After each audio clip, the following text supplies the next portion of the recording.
नमस्कार दोस्तों, स्वागत है आपका अपने चैनल ऑनलाइन मित्र पर। जो भी हमारे दर्शक हमारे चैनल पर नए हैं, उनसे मेरा अनुरोध है कि वो हमारे चैनल को सब्सक्राइब करें और जो जिन दर्शकों ने हमारे चैनल को सब्सक्राइब कर लिया, उनका बहुत-बहुत धन्यवाद। चलिए बढ़ते हैं हमारे वीडियो की तरफ।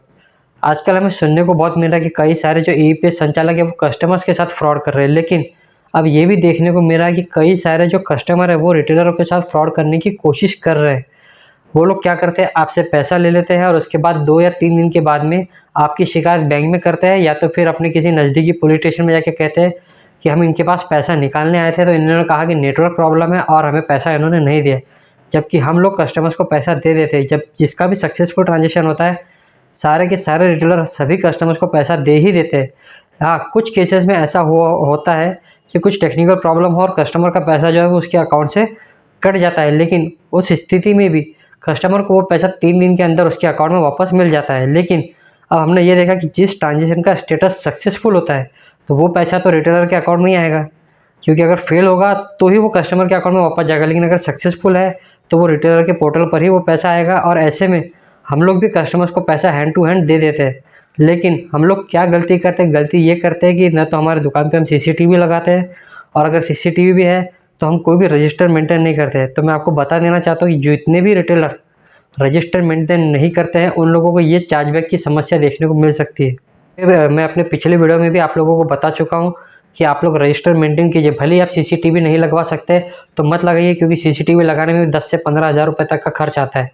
आप अगर छोटा भी सीसीटीवी कैमरा लगाते हैं तो वो मात्र 2 या 3 हज़ार रुपये में हो जाता है। लेकिन उसमें भी ज़्यादा दिन की रिकॉर्डिंग नहीं रहती है। और अगर किसी कस्टमर ने आपके साथ फ्रॉड किया, यानी कि अगर उसने आपकी शिकायत बैंक में दर्ज करा दी कि हाँ भाई, हमने इस तारीख को इनके पास गए थे हम पैसे निकालने के लिए, लेकिन उन्होंने हमें बताया कि नेटवर्क प्रॉब्लम है और हमारा पैसा इन्होंने निकाल लिया, इसकी जानकारी हमें आज प्राप्त हुई है। बैंक वाला उनसे कहता है कि आप उनके पास जाइए और उनके पास से कोई प्रूफ लेकर आइए, आप रिसीप्ट लाइए या कुछ और लेकर आइए। तो ऐसी स्थिति में भी कस्टमर उस रिटेलर के पास वापस नहीं जाता है और वो कहता है कि रिटेलर हमको कोई भी सपोर्ट नहीं कर रहा है। ये काम कौन से कस्टमर कर रहे हैं? ये वही कस्टमर कर रहे हैं जो हमारे साथ में फ्रॉड करने का प्रयास कर रहे हैं। क्योंकि उन्हें एनपीसीआई का नियम पता है कि अगर हमने 1000 रुपये निकाला है तो एनपीसीआई के नियम के अनुसार जितने भी दिन तक पैसा आपके पोर्टल पर फंसा रहेगा, उतने दिन के हिसाब से आपको 100 रुपीज़ पर डे, ध्यान दीजिए दोस्तों, 100 रुपये पर डे के हिसाब से उस रिटेलर को पेनल्टी लगाई जाएगी। यानी कि मान लीजिए कि अगर आपने किसी कस्टमर का पैसा निकाला है और उसने आपकी शिकायत बैंक में दर्ज करवाई कि हाँ, इन्होंने हमें पैसा नहीं दिया, तो अगर आपने 1000 रुपये निकाले हैं और अगर वो शिकायत एनपीसीआई के पास से आपके पास आने तक 15 से 20 दिन का अगर समय लगता है, तो आपको 1000 रुपये के बदले 3000 रुपये की आपको पेनल्टी लगाई जाएगी। यानी कि 1000 रुपये उस कस्टमर के और 2000 रुपये 100 रुपीज़ पर डे के हिसाब से आपको पेनल्टी लगाई जाएगी। और ये पेनल्टी आपसे आपकी कंपनी वसूल करेगी। यानी कि स्पाइस मनी आप चलाते हैं, पे नियर बाय चलाते हैं, रेपी पे चलाते हैं, रैली भी आप किसी भी कंपनी का पोर्टल चलाते हैं, तो वो कंपनी आपसे ये पैसा वसूलेगी। क्योंकि अभी ये नया नियम है। पहले क्या होता था कि वो कंपनी आपकी आईडी सस्पेंड कर देती थी, और आज भी ये नियम लागू है कि अगर आप किसी कस्टमर के साथ अगर फ्रॉड करते हैं तो आपकी सुनवाई नहीं होगी। आप कहोगे कि हाँ, आपने दे दिया, आप भले ही उनको राइटिंग में भी दे दो कि मैंने कस्टमर को पैसा दे दिया, फिर भी ये कंपनी आपकी बात नहीं सुनेगी।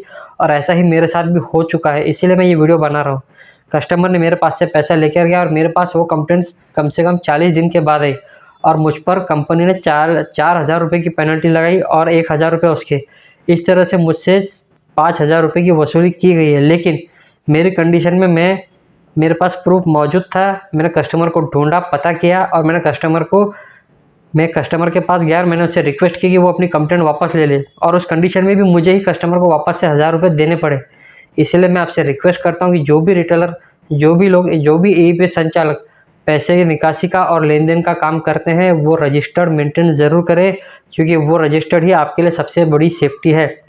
आपने मान लीजिए 1000 रुपये का विड्रॉल किया, तो आपने उसमें कितने रुपए कमा लिए? कंपनी आपको मात्र 50 पैसे का कमीशन देती है, और आप कस्टमर से कुछ 5 से 10 रुपये की एक्स्ट्रा इनकम भी कर लेते हैं। लेकिन 10 रुपये के बदले अगर आपसे 4 से 5 हज़ार रुपये वसूल किए जाए, तो ये कितना गलत है दोस्तों। इसकी शिकायत मैंने उस कंपनी से कई बार की, लेकिन उन्होंने कोई भी मुझे समाधान नहीं दिया। उल्टा वो मुझ पर ही बरस पड़े कि आपने ही फ्रॉड किया है। जबकि मेरे पास जितने भी कस्टमर आते हैं, उन्हें पता है कि मेरा व्यवहार कैसा है, मैं कस्टमर के साथ कितना पोलाइट हूँ, और जिसका पैसा निकलता है उसको मैं पैसा देता ही हूँ।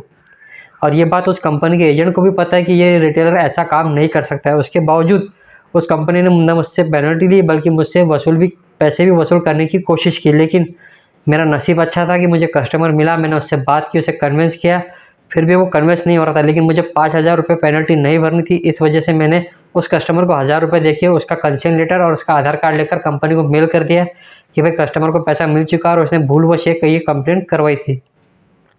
तो आपके साथ भी ये काम ना हो, इसलिए आपसे रिक्वेस्ट है कि अगर अभी तक आपने रजिस्टर मेंटेन करना नहीं शुरू किया है तो आप आज से ही रजिस्टर मेंटेन करना शुरू कर दीजिए। क्या पता ये स्थिति कल आपके साथ भी हो और ये चार्जबैक आपको भी भुगतना पड़े। क्योंकि अभी हाल ही में हमने देखा है कि किसी कंपनी को स्पाइस मनी ने एक चार्जबैक का लेटर दिया था 12,500 रुपये की वसूली के बारे में हमें वो लेटर प्राप्त हुआ था। हालांकि अभी मेरे पास वो लेटर नहीं है, नहीं तो मैं आपको ये अपने इस वीडियो के माध्यम से वो लेटर मैं आपको बताता था। यानी कि उस रिटेलर ने कम से कम 8 से लेकर तो 10,000 रुपये के बीच में कोई धनराशि विड्रॉल की होगी, जिस वजह से उसे 12,500 रुपये का चार्जबैक मिला। तो आपके साथ ये स्थिति ना हो, इसलिए आप लोग रजिस्टर मेंटेन जरूर कीजिए। बाकी भले आप सीसीटीवी रखो मत रखो कोई दिक्कत नहीं, अगर रजिस्टर है उसमें कस्टमर का सिग्नेचर है तो आप 100% सेफ हो, नहीं तो फिर आपको कोई नहीं बचा सकता है।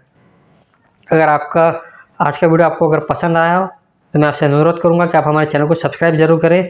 मैं अपने वीडियो के माध्यम से ज़्यादा आशा नहीं रखता हूं, सिर्फ 5 लोगों से मेरी विनती है कि वो हमारे चैनल को सब्सक्राइब करें और अगर वीडियो पसंद आता है तो शेयर ज़रूर करें।